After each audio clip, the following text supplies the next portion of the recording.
warahmatullahi wabarakatuh.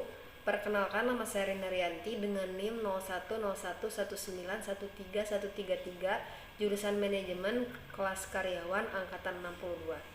Di sini saya akan memaparkan materi mengenai master budget di PT Multilaris, perusahaan yang memproduksi tas. Tugas ini dibuat untuk memenuhi salah satu tugas akuntansi manajemen dengan dosen pengampu Ibu Wala R. Purini, SEMM. Yang pertama, materi mengenai anggaran komprehensif dan anggaran parsial. Anggaran parsial adalah anggaran yang terdiri dari satu jenis atau kelompok kegiatan tertentu saja. Misalnya anggaran penjualan saja, anggaran pemasaran saja, anggaran biaya administrasi saja. Dan yang selanjutnya adalah anggaran komprehensif atau anggaran induk atau disebut juga dengan master budget. Adalah keseluruhan anggaran yang terdiri dari gabungan anggaran parsial di dalam suatu periode tertentu. Anggaran parsial yang membentuk anggaran induk antara lain anggaran penjualan, anggaran produksi, anggaran pembelian bahan, anggaran biaya tenaga kerja, anggaran biaya overhead, anggaran biaya pemasaran, anggaran biaya administrasi dan umum, anggaran rugi laba, anggaran kas, dan yang terakhir adalah proyeksi neraca.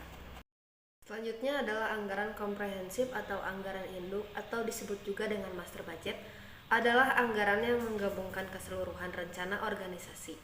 Anggaran induk merupakan sekelompok anggaran parsial yang memiliki hubungan erat dan terintegrasi satu sama lainnya, yang dijadikan dasar untuk operasi perusahaan di dalam suatu periode masa mendatang.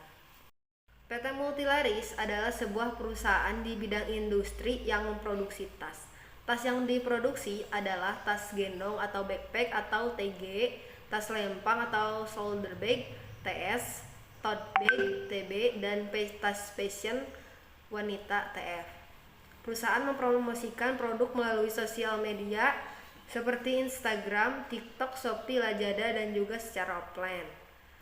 Dalam menjalankan bisnis atau usaha sangat diperlukan strategi dan pengelolaan bisnis yang baik dan tepat agar lebih dapat terkontrol berjalan dengan baik. Perusahaan harus bisa menghasilkan value atau nilai tambah bagi customer dan menunjukkan bahwa produk yang diproduksi berbeda dan memiliki keunggulan dari yang lain, dari kualitas dan maupun packagingnya. Perusahaan memproduksi dari bahan mentah sampai barang jadi suatu produk dan menggunakan packaging yang unik dan modern.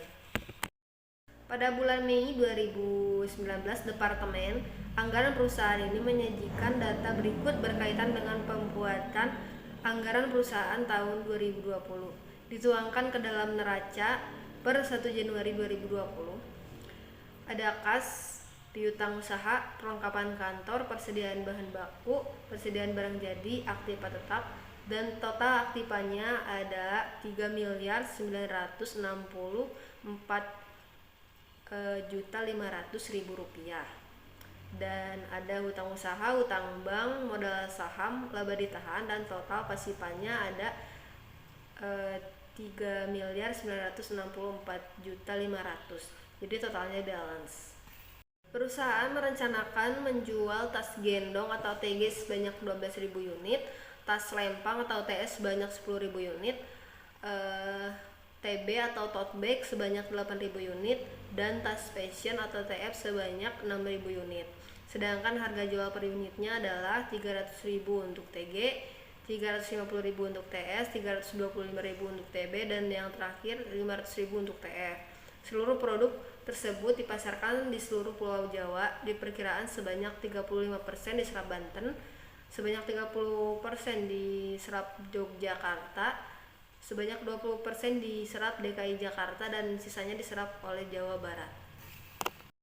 Selanjutnya, perusahaan memiliki 9 orang wiraniaga dengan wilayah penjualan yang berbeda, yaitu Isma wilayahnya di Banten dengan target penjualan 50%, Wati di Banten target penjualan 50%, Hana di Yogyakarta dengan target penjualan 35%, Ferdian Yogyakarta dengan target penjualan 65%, Mikaela di wilayah DKI Jakarta dengan target 45%, Rasel DKI Jakarta target penjualan 55%, Fadila Jawa Barat 25%, Jason Jawa Barat 35%, dan Rafael di wilayah Jawa Barat dengan target penjualan 40%.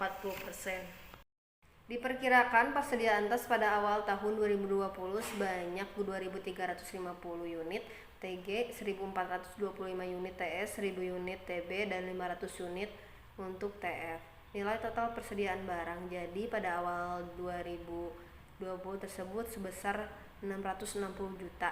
Sedangkan persediaan tas pada akhir tahun 2020 yang diinginkan adalah sebanyak 550 unit TG, 650 unit TS, 1.100 unit TB, dan 550 unit TF. Keempat produk tersebut menggunakan bahan baku yang sama, yaitu bahan kulit sintetis, kain pelapis, dan resleting. Setiap satu unit TG membutuhkan bahan kulit sintetis sebanyak 1,5 meter, kain pelapis 2 meter, dan resleting 1 meter. Sedangkan setiap satu unit TS membutuhkan bahan kulit sintetis sebanyak 1 meter, kain pelapis 2 meter, dan resleting 0,5 meter. Setiap unit satu unit TB membutuhkan bahan kain sintetis 1,2 meter, kain pelapis 2,5 meter, dan 0,5 meter untuk resleting. Setiap satu unit TF memerlukan 2 meter bahan kain sintetis, 2,5 meter kain pelapis, dan 2 meter resleting. Diperkirakan harga beli semua bahan baku tersebut akan stabil sepanjang tahun 2020 mendatang, di mana harga beli 1 meter bahan kulit sintetis sebesar 21.000, harga 1 meter kain pelapis 16.000, dan harga 1 meter resleting sebesar 13.500. Dan diperkirakan persediaan bahan baku pada awal tahun 2020 sebanyak 3.500 meter bahan kulit sintetis, 2.300 meter kain pelapis, dan 1.250 meter resleting. Nilai total persediaan bahan baku pada awal tahun 2020 tersebut sebesar 116 juta. Sedangkan persediaan bahan baku yang diinginkan untuk akhir tahun 2020 adalah sebanyak 2.000 meter bahan kulit sintetis, 2.500 meter kain pelapis, dan 850 meter resleting. Dan untuk pembuatan satu buah tas gendong diperlukan 3 jam kerja langsung. Untuk tas lempang memerlukan 4 jam kerja langsung, tote bag sebanyak 6 jam kerja langsung, dan tas fashion sebanyak 6 jam kerja langsung. Setiap tukang tas dibayar 4.000 per jam kerja. Sedangkan untuk biaya overhead pabrik, jumlah biaya yang dikeluarkan diperkirakan sebesar biaya benang 16 juta, biaya resleting 4 juta, biaya mandor dan satpam 44 juta, biaya listrik pabrik 55 juta, biaya telepon pabrik 10.500.000, biaya air pump pabrik 5 juta, biaya depresiasi mesin 27.500.000, dan terakhir biaya depresiasi bangunan pabrik sebesar 16 juta. Diperkirakan selama tahun 2020 perusahaan akan mengeluarkan biaya operasi sebagai berikut. Di sini ada gaji karyawan kantor pemasaran sebesar 32.500.000, biaya iklan 25 juta, biaya angkut penjualan 20 juta, biaya listrik, air, telepon kantor pemasaran 36 juta, biaya depresiasi kendaraan pemasaran 20 juta, biaya depresiasi gedung pemasaran 21 juta, gaji karyawan administrasi dan direksi 234 juta, biaya listrik, air, telepon kantor administrasi 42 juta, biaya depresiasi gedung administrasi 21 juta, biaya depresiasi kendaraan administrasi 43 juta, biaya bunga 13.500.000, biaya pemakaian perlengkapan kantor administrasi 11 juta, dan yang terakhir upah lembur 36 juta. Dari seluruh biaya pemasaran tersebut, sebanyak 72 juta merupakan biaya variabel yang dibebankan secara merata kepada setiap produk yang dijual, dan sisanya merupakan biaya tetap. Dari total penjualan dilakukan perusahaan, diperkirakan sebanyak 80% akan dibayar pada tahun 2020, sedangkan sisanya akan dibayar pada tahun 2021. Sedangkan dari total pembelian bahan baku, di tahun 2020 diperkirakan akan dibayar dilunasi tahun 2020 sebesar 55%. Sedangkan pembayaran biaya-biaya lain seperti biaya tenaga kerja, biaya overhead, biaya pemasaran, dan biaya administrasi akan dibayar secara tunai. Berkaitan dengan rencana aktivitas investasi dan aktivitas keuangan serta aktivitas operasi lainnya di tahun 2020, dari bagian akuntansi diperoleh data berikut, yaitu aktivitasnya menerima piutang usaha sebesar 350 juta, pembayaran hutang usaha 275 juta, pembayaran hutang bank 200 juta, penerimaan kredit dari bank 250 juta, penerbitan obligasi 425 juta, pembelian mesin 500 juta, pembangunan bangunan pabrik 270 juta, penjualan kendaraan 175 juta, dan pembelian kendaraan sebesar 350 juta. Sedangkan saldo kas pada awal Januari tahun 2020 diperkirakan berjumlah sebesar 1.575 juta rupiah. Berdasarkan data tersebut di atas, jika disusun anggaran komprehensif akan terlihat seperti berikut. Anggaran penjualan per wilayah pemasaran.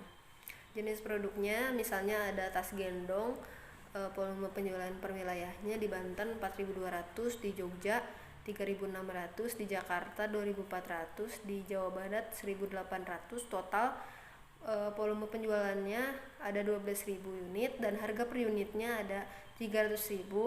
Nilai penjualannya berarti 3.600 juta. Dan selanjutnya TS, volume penjualan di wilayah Banten 3.500, di Yogyakarta 3.000, di Jakarta 2.000, di Jawa Barat 1.500, totalnya 10.000. Dan harga per unitnya ada 350.000. Jadi total nilai penjualannya adalah 3.500 juta rupiah. Sampai TF ada volume penjualan per wilayahnya di daerah Banten 2.100, di Jogja 1.800, di Jakarta 1.200, di Jawa Barat 900. Total penjualannya ada 6.000. Harga per unitnya adalah 500.000. Kemudian nilai penjualannya berarti 3 miliar. Dari total penjualan seluruh produk yaitu 12.700 juta rupiah. Kemudian anggaran penjualan per wiraniaga. Di sini ada nama wiraniaganya. Misal Isma, volume penjualan di tas gendong 2.100, tas lempang 1.750, tote bag 1.400, dan tas fashion 1.050. Nah, jadi tiap orang ada volume penjualannya ya, dan jenis-jenis produknya. Jadi total di tas gendong volume penjualannya adalah 12.000, tas lempang 10.000, tote bag 8.000, dan tas fashion sebesar 6.000 produk. Anggaran produksi. Jenis produknya misalnya tas gendong, volume penjualannya 12.000 dan persediaannya pada Januari 2020 2.350 dan Desember 2020 yaitu 550. Kemudian volume produksinya yaitu 10.200. Kemudian tas lempang volume penjualan 10.000 pada Januari, persediaannya 1.425 dan Desember 650. Volume produksinya adalah 9.225. Kemudian tote bag volume penjualannya 8.000, persediaannya pada Januari 1.000 dan Desember 1.100. Volume produksinya berarti 8.100. Dan yang terakhir ada tas fashion, volume penjualannya 6.000, persediaan pada Januari 500, pada Desember 550. Volume produksinya adalah 6.050. Selanjutnya anggaran kebutuhan bahan. Jenis bahan di situ ada kulit sintetis. Tas gendong memerlukan 1,5 meter per unitnya, totalnya yaitu 15.300. Kain pelapisnya per unit 2 meter, total 20.400. Resleting 10.000 1 meter, dan totalnya 10.200. Begitu pula sampai TF, yaitu per unitnya membutuhkan kulit sintetis 2 meter, kain pelapis 2,5 meter, dan resleting 2 meter. Kemudian anggaran pembelian bahan, jenis bahannya ada kulit sintetis, kain pelapis, resleting. Nah, kulit sintetis kebutuhan produksinya 46.345 dan persediaan dari 1 Januari 3.500, persediaan 31 Desember 2000, dan itu ada 44.845 unit dengan harga 21.000 dan nilai pembeliannya 941.745.000. Nah, begitu total keseluruhannya yaitu adalah 2.545.132.000. Kemudian ada anggaran biaya tenaga kerja. Salah satu produknya adalah tas gendong dengan 3 jam per unitnya, total berarti 30.600 dengan tarif per jam 4.000 dengan nilai 122.400.000 rupiah. Jadi total keseluruhan adalah 609.600.000 rupiah. Selanjutnya anggaran biaya overhead. Nama biaya bahan penolong seperti biaya benang 18 juta, biaya resleting 4 juta, biaya tenaga kerja penolong seperti biaya mandor dan satpam 40 juta, biaya pabrikasi lain, biaya listrik pabrik 50 juta, biaya telepon pabrik 10.500.000, biaya air pump 5 juta, biaya depresiasi mesin 27.500.000 dan biaya depresiasi bangunan pabrik sebesar 16 juta. Jadi total keseluruhan ada 180 juta rupiah. Yang selanjutnya ada anggaran biaya operasional. Nama biayanya di situ ada tertera dari gaji karyawan kantor pemasaran sampai total biaya administrasi umum. Nah, total biaya komersialnya ada 562 juta rupiah. Selanjutnya ada anggaran kas. Nah, di situ ada keterangan di saldo kas 1 Januari ada penerimaan dan pengeluaran. Nah, jumlah dari anggaran kas yang diterima sekitar 13.090.500.000 rupiah dan pengeluaran sekitar 4.346.422.600 rupiah. Kemudian saldo kas pada 31 Desember yaitu 8.744.077.400 rupiah. Penjualan sekitar 12.700.000.000 rupiah dan HPP-nya ada persediaan bahan, pembelian bahan, bahan siap digunakan, persediaan bahan, biaya tenaga kerja, biaya overhead, biaya produksi, persediaan barang jadi sampai ke total biaya operasional. Lalu laba usaha yang dianggarkan totalnya yaitu 8.822.908.600 rupiah. Dan selanjutnya ada proyeksi neraca meliputi kas, piutang usaha, perlengkapan kantor, persediaan bahan baku, persediaan barang jadi, aktiva tetap dan total aktivanya yaitu 12.430.552.400 rupiah.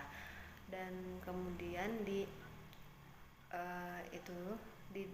kredit ada hutang usaha, hutang bank, obligasi, modal saham, laba ditahan dan total pasifannya yaitu balance 12.430.552.400 rupiah. Sekian presentasi dari saya. Mohon maaf bila banyak kekurangan dan kesalahan. Wabillahi taufiq wal hidayah. Wassalamualaikum warahmatullahi wabarakatuh.